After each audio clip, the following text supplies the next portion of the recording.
爱吃炸鸡的朋友在哪里？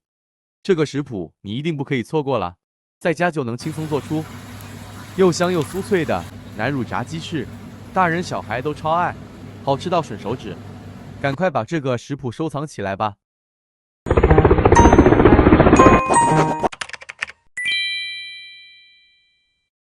我们开始吧。首先准备4只鸡翅，加入少许盐拌匀。之后用清水将鸡翅清洗干净，然后沥干水分，放入盘中。接下来我们用厨纸擦干鸡翅，用叉子在鸡翅上插几个孔，这样腌制时会比较入味。将鸡翅切成2半，去除尾端。全部完成之后，把它们放入一个盆中。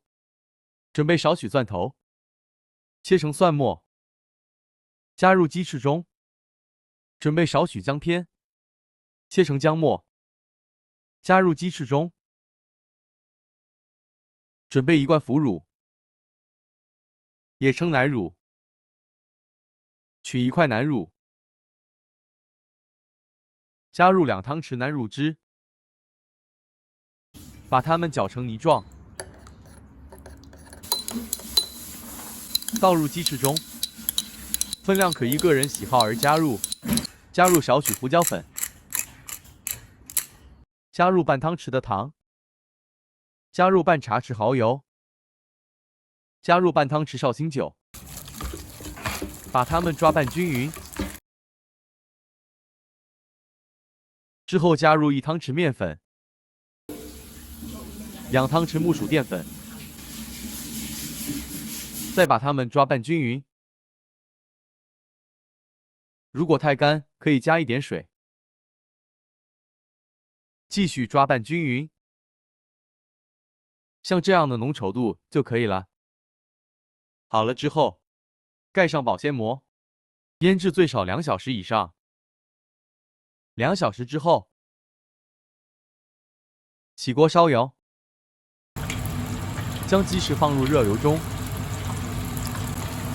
用重火慢炸。炸至稍微定型后，再翻面均匀的炸，全程用中火炸大约10分钟。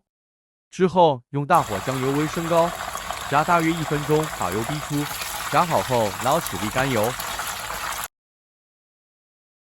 放在吸油纸上。就是这么简单，一道美味香喷喷的南乳炸鸡翅就做好了。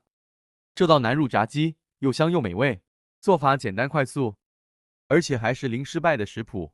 只需将准备好的鸡翅腌一腌，然后拿去炸就搞定了。香酥的外皮，肉质嫩滑多汁。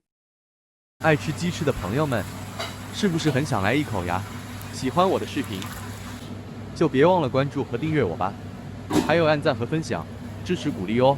我们下个视频再见喽。